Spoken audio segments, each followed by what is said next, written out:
YCP అధినేత అంటే ఒక స్పెషల్. ఆయన తన పార్టీకి ఒక ప్రత్యేక శైలిలో నడుపుతారు. దేశంలో బీజేపీకి తేడా పార్టీ అంటారు. ఆ పార్టీ నేతలు కూడా అదే చెప్పుకుంటారు. అందరూ నడిచే తోవలో మేము నడవమని గొప్పగా చెప్తారు. మా ఫిలాసఫీ, మా పార్టీ రంగు, రుచి, వాసన అన్నీ వేరు అని కూడా అంటారు. అయితే తెలుగునాట కానీ ఇంకా చెప్పాలంటే దేశంలోని అరుదైన పార్టీగా వైసీపీని చూడాలంటారు. ప్రతి పార్టీకి ఓ ఆవిర్భావ దినోత్సవం ఉంటుంది. ప్రతి ఏటా దాన్ని ఘనంగా నిర్వహిస్తారు. ఫార్మేషన్ డే అని క్యాడర్ అంతా మురిసిపోతారు. పార్టీలో పెద్ద చిన్న అంతా కలిసి ఒక చోటకు చేరి ఆ రోజు పార్టీ గురించి 4 మంచి మాటలు చెప్పుకుంటారు.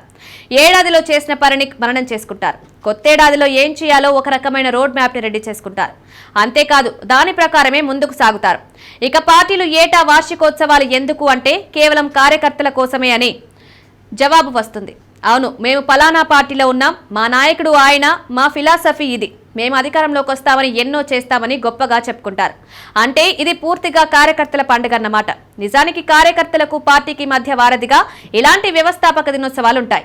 పార్టీలో అన్ని జిల్లాల నుంచి వచ్చే నేతలు, రాష్ట్ర నేతలు, తమ జిల్లా నేతలు ఇలా అందరినీ ఒకేసారి ఒకే చోట కలుసుకునే అవకాశం కూడా ఈ విధంగా ఉంటుంది. నాయకులు, అధినాయకుల ప్రసంగాలలో పునరుత్తేజం పొందిన కార్యకర్తలు మరింత ఉత్సాహం తెచ్చుకుని పార్టీ జెండా కోసం మరోసారి తమ జీవితాన్ని అంకితం చేసేందుకు ఈ కార్యక్రమాలు ఉపయోగపడతాయి. అయితే తెలుగునాట చూస్తే ఈ ఏడాది వరుసగా జనసేన, బీఆర్ఎస్ వార్షికోత్సవాలు జరిగాయి. టీడీపీ ప్రతి ఏటా క్రమం తప్పకుండా మహానాడుని అత్యంత ఘనంగా నిర్వహిస్తుంది.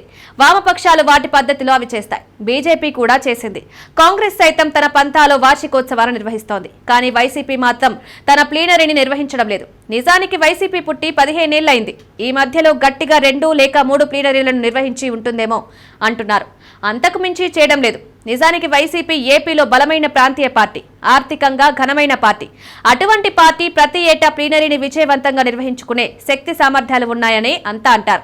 కానీ ఎందుకో అధినాయకత్వం మాత్రం ఆ ఊసే తలవడం లేదని అంటున్నారు. మరి 2026లో ప్లీనరీ అని వైసీపీ అధినాయకత్వం చెప్తోంది. అంటే 4 ఏళ్లకో 5 ఏళ్లకో ఒకసారి మాత్రమే నిర్వహిస్తారా అన్నదే క్యాడర్ సందేహం. వచ్చే ఏడాది ప్లీనరీ కోసం ఇప్పటి నుంచే క్యాడర్ కౌంట్ డౌన్ అంటూ కాలం వెల్లదిస్తున్నారు.